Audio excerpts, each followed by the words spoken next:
Koko bayangin, lagi lebaran nih. Ya, lebaran kita dalam keadaan baru baikan nih. Terus malam tidur nih, mau menjelang H+2 lebaran. Bukannya kita deep talk, aku ngarep deep talk nih. Ya kan, tiba-tiba dia ngebahas poligami perempuan itu. Oh, karena kamu pernah mention itu? Enggak, bukan aku yang mention itu pertama kali, abang aku. Abang? Iya. Gimana ceritanya? Kan abang aku tahu kejadian yang sebenarnya. Abang aku kan tahu kejadian sebenarnya. Sama abang aku dipancing. Ini orang maksud tujuannya apa, ya kan? Dipancing lah dengan ngeluarin statement, ya lu kalau misalnya gini-gini lu poligami dalam Islam boleh gini. Solusi itu ada sebuah solusi gitu loh, itu nggak diharamkan. Cuman ya lo harus sesuai guideline-nya, jangan sampai lo poligami karena lo pengen karena nafsu istilahnya gitu. Ya harus benar-benar ada ilmunya gitu. Gitu buat saya. Apa? Ntar ketemunya di kantor polisi aja lah. Yang ketemu di tempat lain ya kan. Ntar ketemu tempat lain ada kamera-kamera candid ya.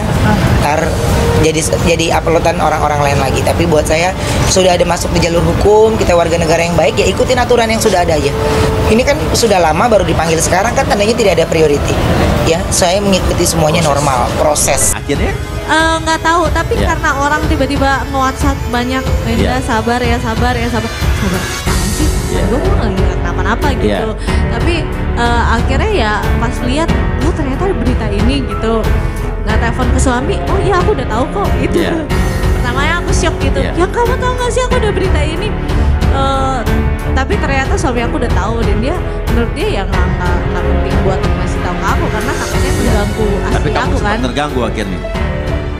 Sempet mikir bingung gitu, jadi harus kayak gimana ya. Akhirnya aku tanya ke psikolog karena aku aslinya sempet drop sedikit, tapi kan aku karena udah punya pengalaman nyusuin pada saat Thalia, jadi aku mikir langsung nggak boleh mikirin itu karena takutnya nanti malah keganggu ke ASI aku. Dan aku langsung mikirin anak ASI aku kan banyak, bukan cuman Tania doang, tapi anak-anak yang lain kan masih butuhin ASI aku, jadi aku langsung kayak udahlah nggak usah dipikirin gitu.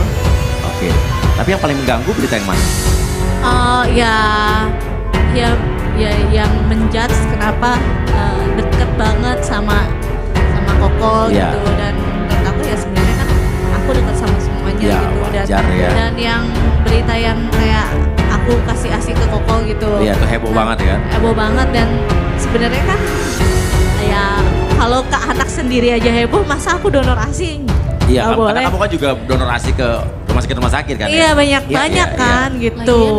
Baik aja, etikat baiknya dia datang ke tempat saya dan saya juga nggak mengupload ke teman-teman atau di sosial media saya pertemuan saya dengan dia gitu. Tapi kalau dia mangkir ya baru saya upload. Saya lebih konsen ke Bertrand dari sisi kasih sayang dan pendidikan ya gitu. Kalau karir buat saya bonus. Ya buat di TV dia di mana mah ya udahlah ya, itu udah rezekinya dia gitu. Tapi segala hal yang terjadi sama dia saat ini, makanya saya tanya sama ahlinya arahannya seperti apa. Nah, tentu saya selaku humas melakukan checking dulu. Nah, cek itu dari mana? Dari sistem informasi penyusunan perkara SIPP Pengadilan Negeri Jakarta Selatan. Nah, setelah saya cek ternyata di SIPP belum ada. Nah, kemudian sore harinya setelah saya sidang, teman-teman media melakukan wawancara kepada saya untuk minta konfirmasi tentang informasi tersebut. Nah, selanjutnya saya sampaikan di dalam tanya jawab atau wawancara tersebut bahwa di SIPP belum ada gugatan atas nama Sarwinda. Jelas itu saya sebutkan di video wawancaranya, rekamannya juga ada.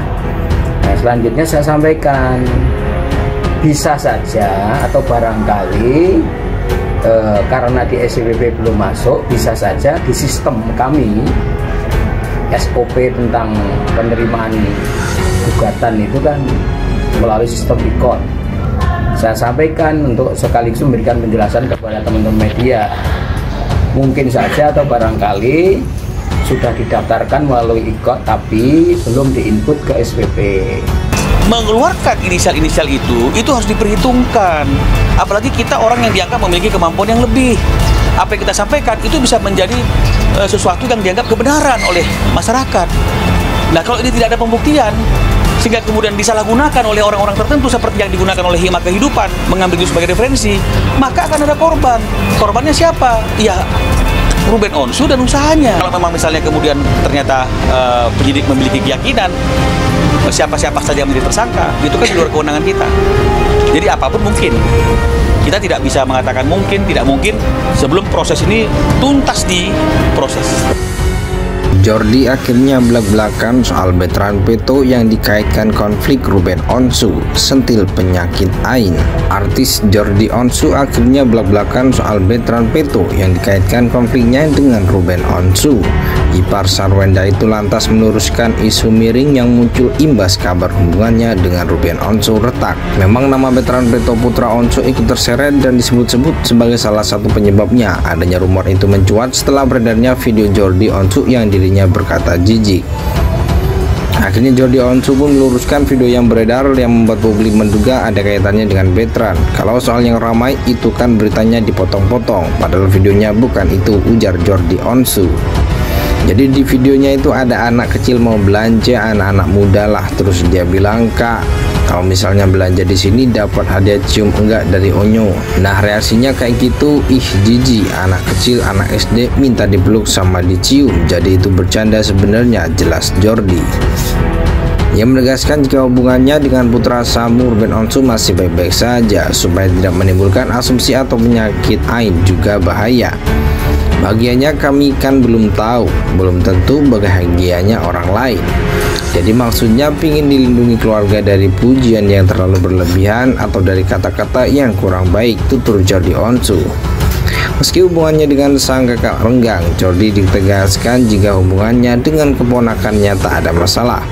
Jadi biarkan kami bahagia sama ponakan-ponakan. Saya sama ponakan baik-baik kok, bahkan tambah baik. Cuma biarkan itu kita simpan sendiri saja, ucap Jordi Onsu.